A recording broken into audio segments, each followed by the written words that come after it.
जय हिंद बच्चों। आइए जानते हैं वर्णमाला के बारे में। वर्णमाला या ध्वनिमाला यानी वर्णों अथवा ध्वनियों की व्यवस्थित व्यवस्था को हम वर्णमाला या ध्वनिमाला कहते हैं। आइए जानते हैं आज हम वर्णमाला को या ध्वनिमाला को। हमारे वर्णमाला या ध्वनिमाला में सबसे पहले जो ध्वनियाँ रखी गई हैं वो है स्वर ध्वनियाँ, जिसमें अ, आ, इ, ई, उ, इसके बाद री, ए, ऐ, ओ, औ, औ एवं अह। हमारी वर्णमाला के अंदर ये सबसे पहले जो ध्वनियाँ लिखी गई हैं ये स्वर ध्वनियाँ हैं। अब इनमें हमें ये समझने का प्रयास करना है कि वर्णमाला में जो सबसे पहले जो ध्वनियों का एक क्रम रखा गया है इसका मूल कारण क्या है। सबसे पहले हमें ये जानना है कि जो हमारे अंदर ध्वनि पैदा होती है, जो बाद में अक्षर या वर्ण या स्वरों के रूप में परिवर्तित हो जाती है, वो बनती कैसे हैं, उसका मूल आधार या कारण आखिर क्या है। तो सबसे पहले हमें यह जानना है कि ध्वनियाँ बनी कैसे। जब भी हम बोलने का कुछ प्रयास करते हैं तो सबसे पहले हमारे गले से आवाज़ उत्पन्न होती है, मुख से हवा बाहर निकलती है। जब हमारे शरीर में पेट के अंदर से हवा ऊपर की तरफ बढ़ती है तो सबसे पहले यहाँ पे टकराती है। ये हमारा स्वर, पूरा स्वर तंत्र है। सबसे पहले गले यानी कंठ से हवा टकराती है और सबसे पहले कंठ से ही ध्वनियाँ पैदा होती हैं। कंठ से पैदा होने वाली ध्वनियों को हम कंठ्य ध्वनियाँ कह देते हैं। तो अ हमने पढ़ा था उच्चारण स्थानों में, सबसे पहले कंठ से निकलने वाली ध्वनियों में अ, जब हम बोलेंगे अ तो ये कंठ्य ध्वनि है अ। फिर उसके बाद आ, अ तथा अ, इन दोनों को मिला के आ ही बनता है। यानी अ का उच्चारण स्थान अ है तो आ का उच्चारण स्थान भी कंठ ही है, क्योंकि हमारे उच्चारण स्थानों में सबसे पहला उच्चारण स्थान कंठ ही है। इसीलिए सबसे पहले हमारे इस ध्वनिमाला में या वर्णमाला में अ तथा आ, इन दोनों ध्वनियों को ही रखा गया है। अब इसके बाद जब हमारे पेट से हवा कंठ पर टकराती है, कंठ पर टकराने के बाद वो ऊपर की तरफ मुड़ती है, यहाँ टकरा के ऊपर की तरफ मुड़ती है, यानी कंठ से टकरा के वो मुंह के ऊपर जो तालू का हिस्सा है वहां पे टकराती है। जब हवा तालू पे जाके टकराती है तब वहां तालू की सहायता से ध्वनियों का निर्माण होता है। यानी दूसरा उच्चारण स्थान हुआ हमारा तालु, जिसकी वजह से तालु से बोली जाने वाली ध्वनियों का या स्वरों का या वर्णों का या फिर अक्षरों का निर्माण होता है। उच्चारण स्थान हमने पढ़ा था ई। इन दोनों ध्वनियों का जो उच्चारण स्थान है वो है तालु। इसी वजह से हमारे वर्णमाला में या ध्वनिमाला के अंदर ई तथा ई तीसरे और चौथे नंबर पे इन ध्वनियों को रखा गया है। ऐसे ही ई और ई, इन दोनों को जो हमने जोड़ दिया, दो गुना कर दिया, तो हमारे सामने एक नई ध्वनि आई ई। इसका जो उच्चारण स्थान तालु, इसका भी उच्चारण स्थान तालु। यानी पहले नंबर का, पहले स्थान का जो उच्चारण स्थान है वो है कंठ, तो दोनों कंठ्य ध्वनियां हैं। इसके बाद जो नंबर 2 उच्चारण स्थान है हमारा वो है तालु, तो ये तालव्य ध्वनियां हैं। इसलिए वर्णमाला में ये पहले कंठ से बोली जाने वाली ध्वनियां, फिर तालु से बोली जाने वाली ध्वनियां। हम जब इसके बाद आते हैं तो हम फिर से वापस आएंगे हमारे स्वर तंत्र की तरफ। हवा जब कंठ से टकराती है, कंठ से टकरा के आगे ऊपर की तरफ बढ़ती है, यानी मुंह का जो ऊपर का हिस्सा है तालु, वहां टकराती है। वहां टकराने के बाद सीधी बाहर की तरफ आती है, यहाँ टकराई फिर ऊपर टकराई, हवा सीधी टकराने के बाद ऊपर वो आगे हमारे मुंह की तरफ, आगे बाहर की तरफ निकलती है। यानी वो सीधी हमारे होठों के अंदर की तरफ टकराती है। होठों का जो अंदर वाला हिस्सा है मुंह के अंदर, वहां टकराती है।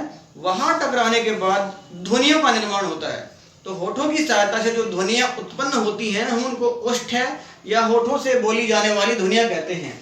तो उ एवं ऊ, ये दोनों ध्वनियों को जब हम बोलते हैं तो ये दोनों ध्वनियां होठों की सहायता से ही बोली जाती हैं। ठीक ऐसे ही उ और उ, इन दोनों को यानी उ को ही दो बार जब हमने मिला दिया, दो गुना कर दिया, तो एक नई ध्वनि हमारे सामने उत्पन्न हुई, ऊ। तो इसीलिए नंबर 3 पे जो हमारा उच्चारण स्थान है वो है हमारा ओष्ठ। क्यों है? क्योंकि जितनी भी ध्वनियां पैदा होती हैं वो सारी हमारे स्वर तंत्र में वायु के घर्षण से ही पैदा होती हैं। तो वायु सबसे पहले हमारे मुख में कंठ में टकराती है, कंठ से टकरा के फिर ऊपर के हमारा जो मुख में हिस्सा है तालु, वहां पे टकराती है, वहां पे टकराने के बाद सीधी आगे बहती है। ये ठीक ऐसे ही है जैसे कोई ट्यूबवेल चल रहा है या पानी की आपकी टुंटी चल रही है घर के अंदर, तो जब नीचे से पानी ऊपर बढ़ता है तो सबसे पहले वो जहां पे ये एक जॉइंट लगाया होता है इस तरह का एल शेप में, तो वो उसके कॉर्नर पे यानी उसके कोने में टकराती है, वहां से टकरा के वो पानी फिर सीधा आगे बढ़ता है। सीधा आगे बढ़ने के बाद जहां पर भी निकलने का उसका स्थान होता है वहां टकराता है। ठीक ऐसे ही जो हवा है हमारे कंठ पे टकराती है, कंठ से टकरा के वो आगे ऊपर बढ़ती है, आगे बढ़ के तालु से टकराती है, तालु से टकरा के वो होठों की तरफ आती है। तो होठों की तरफ आने के बाद जो ध्वनियां बनी हमारी ऊ एवं ऊ, वो होठों की वजह से ही बनी।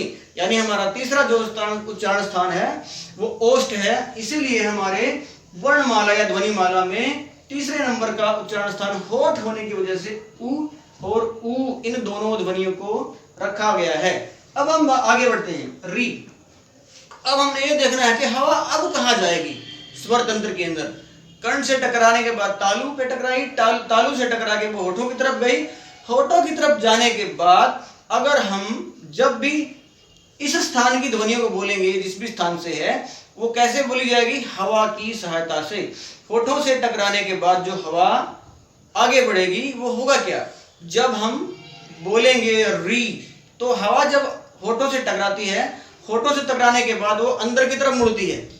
अंदर की तरफ का मतलब क्या है? जीभ के नीचे की तरफ। जब हम बोलते हैं री री री, हम बोलते हैं री शी री, जब हम ऐसे बोलते हैं तो अंदर की तरफ वो वापस मुड़ती है, जीभ के नीचे वाले हिस्से की तरफ छूती है, उसको स्पर्श करती है, तो उस स्थान से इन ध्वनियों का निर्माण होता है। ये वो ध्वनियां यहां से उत्पन्न होती हैं।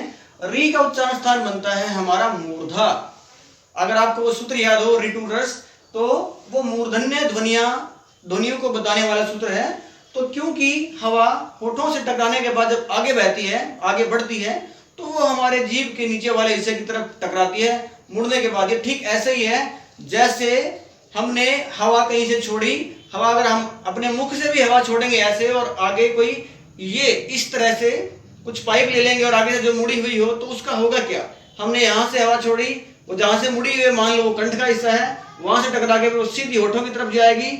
उसको टकराने के बाद वो आगे भी अगर कोई अवरोध लगा दिया तो वो नीचे से फिर वापस की तरफ मुड़ेगी।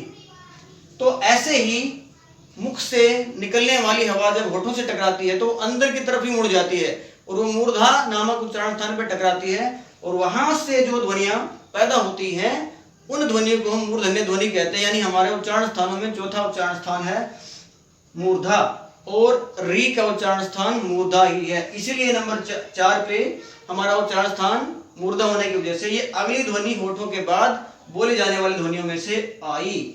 ये है हमारा बिल्कुल वैज्ञानिक तरीका इन ध्वनियों को या वर्णों को या अक्षरों को यहाँ पे लिखने का। अब हम बढ़ते हैं आगे की तरफ, ए तथा ऐ। आपको ध्यान होगा हमने ए और ऐ इन दोनों को किन किन उच्चारण स्थानों से ये मिलकर बनी हैं, कैसे कैसे इनको बोला जाता है, वो हमने पढ़ा था। एक बार फिर से, अ तथा ई इन दोनों के योग से ये ए नामक ध्वनि बनती है। अब देखिए यहां इसके बाद ये क्यों आई? यहाँ पे ए यहाँ पे इसीलिए आई क्योंकि अ का उच्चारण स्थान है कंठ यानी नंबर 1 उच्चारण स्थान, ई का उच्चारण स्थान है तालु यानी नंबर 2 उच्चारण स्थान। पहले दोनों उच्चारण स्थानों से जो ध्वनि बनी वो बनती है ए और ऐ। ऐ भी ऐसे ही बनती है अ और ए। कंठ और तालु इन दोनों ध्वनियों के योग से जो बनने वाली ध्वनि है वो है ए तथा ऐ। इसीलिए री के बाद में ये दोनों ध्वनियों को यहाँ पे रखा गया है, इसका कारण यही है। अब आगे बढ़ते हैं हम ओ एवं औ। ओ और औ को भी हमने ऐसे ही अभ्यास किया था। अगर आपको ध्यान हो उच्चारण स्थानों में ओ बनता कैसे है? अ एवं उ, इन दोनों को जब हम जोड़ देते हैं तो ओ बन जाता है। उसी तरह अ और ओ, इन दोनों को जब हम जोड़ देते हैं तो औ बन जाता है। अब हमने देखना कि इनका उच्चारण स्थान क्या है। अ का उच्चारण स्थान कंठ, उ का उच्चारण स्थान होंठ, यानी ओ और औ इन दोनों का जो उच्चारण स्थान है वो कंठ और होंठ ही है। और ये ओ और औ ए ऐ के बाद सिर्फ इसीलिए आए हैं क्योंकि इसका जो उच्चारण स्थान है पहला है कंठ और उ क्योंकि होठ नहीं, पहला है कंठ और उ क्योंकि वो नंबर 3 का उच्चारण स्थान है होठ। ये दोनों ध्वनियां कंठ और ओष्ठ इन दोनों की सहायता से बोली जाती हैं, इसीलिए ये इन दोनों के बाद आती हैं क्योंकि इन दोनों का उच्चारण स्थान है कंठ तथा तालु, पहला और दूसरा स्थान इनका है पहला और तीसरा, इसलिए ये दोनों ध्वनियां इनके बाद में यहाँ पे लिखी गई हैं। इसका कारण ये है। इसके अलावा हम आगे बढ़ते हैं। अम तथा अह, अम तथा अह, ये दोनों ध्वनियां हैं। इन दोनों ध्वनियों को हम अयोगवाह ध्वनियां कहते हैं। अयोगवाह, अयोगवाह, अयोगवाह का अर्थ है वो ध्वनियां जो बिना किसी के योग के ना बोली जा सके, जो बिना किसी के योग के ना चल सके या प्रयोग किया जा सके, उन ध्वनियों को हम अयोगवाह ध्वनियां कहते हैं। ये बिंदी, इसको हम अनुस्वार भी कहते हैं और ये विसर्ग होता है, लेकिन हिंदी में इन दोनों ध्वनियों को अयोगवाह ध्वनियां कहते हैं।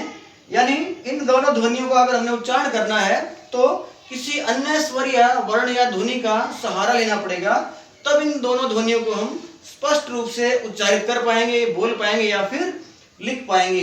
तो ये जो ध्वनियां हैं हिंदी में, इन दोनों को भी स्वरों के रूप में ही गिना जाता है। इसके बाद हमारी संस्कृत के अंदर ली नामक एक और स्वर होता है, ली। अब ली जो स्वर है, प्राचीन संस्कृत में इस स्वर का इस्तेमाल होता था, लेकिन आधुनिक संस्कृत के अंदर ली का जो प्रयोग है वो नगण्य, बिल्कुल ना के बराबर है, बेहद ही कम प्रयोग में आता है, इसलिए वर्णमाला में मैंने यहाँ पे नहीं दिखाया है। हालांकि जब हम संस्कृत भाषा के अंदर स्वरों को लिखते हैं तो सबसे पहले मूल स्वरों को देखा जाता है। मूल स्वर, मूल स्वर क्या, यानी जो शुरुआती स्वर थे, जिन स्वरों से ही अन्य स्वरों का निर्माण हुआ, उन स्वरों को मूल स्वर कहते हैं। और ये मूल स्वर हमारी संस्कृत में है अ, इ, उ, रि एवं लृ। ये 5 मूल स्वर होते हैं। हालांकि हम इस कक्षा में स्वरों के बारे में नहीं पढ़ रहे हैं, ना ही वर्णों के बारे में पढ़ रहे हैं। हम वर्णमाला के वर्ण क्रम, ध्वनिमाला के ध्वनि क्रम के बारे में पढ़ रहे थे कि इनको इनके स्थान पे लिखने का कारण आखिर में क्या है। फिर भी ये मूल स्वर हैं हमारे संस्कृत के। पहला उच्चारण स्थान कंठ, दूसरा तालु, तीसरा ओष्ठ, इसके बाद मूर्धा, इसके बाद दंत। अब ये नंबर 5 पे जो ली का उच्चारण स्थान दंत है वो क्यों, मैं ये भी बता देता हूं। ये 5 मूल स्वर उच्चारण स्थानों की वजह से ही लिखे गए हैं। पहला उच्चारण स्थान कंठ, इसलिए अ। दूसरा तालु, कंठ से टकरा के हवा तालु की तरफ बढ़ती है, इसलिए नंबर 2 पे ई। नंबर 3 उच्चारण स्थान हमारा ओष्ठ, हवा कंठ से टकराई, तालु से ऊपर टकराई, फिर उसके बाद होठों पे टकराएगी, इसलिए नंबर 3 पे उ। तीसरा उच्चारण स्थान ओष्ठ, फिर होठों से टकरा के जीभ के नीचे वाले हिस्से में टकराएगी, उसको कहते हैं मूर्धा, इसलिए नंबर 4 उच्चारण स्थान है हमारा मूर्धा। फिर अंत में होठों से टकरा के मूर्धा से टकराए नीचे, फिर वो जब घूमती है तो वापस दांतों की तरफ ही जाती है। तो इसीलिए ये 5वां स्थान हमारा उच्चारण स्थान बनता है दंत। इसीलिए 5वें नंबर पे यहाँ पे जो हमारे मूल स्वरों के अंदर जो स्वर रखा गया है ली, संस्कृत भाषा के अंदर। हालांकि आधुनिक भाषा में, संस्कृत भाषा में ली स्वर का प्रयोग निम्नतर हो गया है, बेहद ही कम इसका प्रयोग देखा जाता है। संस्कृत के हमारे मूल स्वर ये 5 हैं, इन्हीं से बाकी सभी स्वरों का निर्माण होता है। वो जब स्वरों के बारे में हम कभी पढ़ेंगे, उसमें हम विस्तार से इनके बारे में चर्चा करेंगे। तो हमारी हिंदी वर्णमाला के अंदर जो ये प्रमुख ध्वनियां हैं वो स्वर ध्वनियां हैं।